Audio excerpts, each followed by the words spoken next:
Okay, so the last special circulation we're going to talk about is the circle of Willis. And this is an example of an arterial anastomosis. So redundancy on the arterial side, making sure there's blood supply. So the circle of Willis is in the brain. So if even one artery is completely or partially occluded, blood can get around. Now, this does not mean that a stroke is not damaging. A stroke is still very bad, and time is tissue. So, we don't want any occlusions to occur. But if it does, the body can accommodate to an extent. So, the circle, so the vessels actually form a circle, and we're going to look at it in a second. And it's around the pituitary gland, so we're talking about like right in the middle of the brain. And there's also a portal system up here that we're not going to label in our diagram. It will be covered in lecture in the endocrine system. So there's the hypothalamus, and it goes into a portal vein and goes directly into the pituitary, so it'd be the adenohypophysis. So these are very important in endocrine. And then as it comes out of the pituitary gland, it's going to drain into ultimately going back to the heart. And so that's very important in regulating the hormones. But we're talking about the circle of Willis. So blood flow to the brain, right and left, internal carotids, and then we're going to have the right and left vertebral arteries. So let's go down here, and we're going to label, and I know that your handout is not necessarily in color. The one that I have posted on my Blackboard site is in color, or you can just look at it in your book. Where after I label this, we're gonna do that too. So let's kind of get oriented to the brain. This is going to be the anterior side, so the front of the head. This is going to be the posterior side. All right, so the internal carotid arteries are going to be these right here. Okay, so here, I'm just going to kind of, because one's the right and one's the left. So if this is anterior, this would be the right, this would be the left. Actually, patient's right, so I may have that backwards. Anyway, it doesn't really matter. There's two of them. They're the internal ones.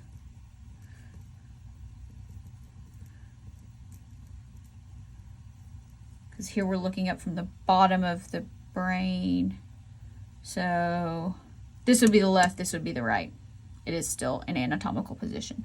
Okay. But there's two of them. One's coming from the left, one's coming from the right, and then they're going to diverge on off. Okay. So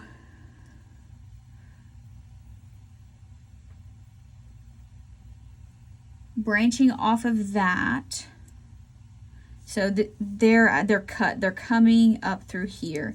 And then so you're going to have several things branch off. This one here, we're not showing it on both sides, but it happens on both sides. This would be the middle cerebral artery. Okay. And then down here, actually let's start from the very back. These here are coming up. These are going to be your vertebral arteries. They're going to merge together to form this large portion here. This is going to be the basilar artery. You can also call it a basilar artery. And then that's going to split off. See how it splits off into two? So it's going to split off into two. We're going to call these are going to be your posterior cerebral arteries.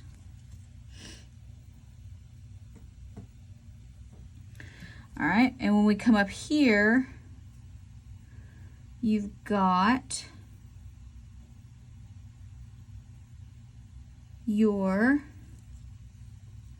these two things that are coming off here. These are well, we're going to label on the circle of Willis. But you see, these are going to be your anterior cerebral arteries. So you have your posterior cerebral arteries. There's two of them. Now see how these anterior ones, they go individually, but then they're connected a little bit. This connection here is really important. That doesn't happen really on the back side. This is called the anterior, because we're in the front, communicating. It's just a little piece artery. But so if one of these is blocked, it can still go around. So there's just a little bit of extra space. Okay, so this right in here is the circle of Willis. And so we're going to pull it out, and it's going to be color-coded a little bit. So these blue ones here, so blue and blue, these are your anterior, because we're on the front side, cerebral arteries. So they're right here and here, and then they're blue on the circle of Willis. This little yellow piece, that's your anterior communicating artery. So I'm just going to draw the arrow right there. All right. These are portions of the internal carotids. So here, I'll put that. These are going to be internal carotids. Okay. And then we said that these pieces, which are going to be in green on the circle of Willis insert, these are your posterior cerebral arteries. So I'm just going to kind of draw that because I don't want to this diagram is already really busy.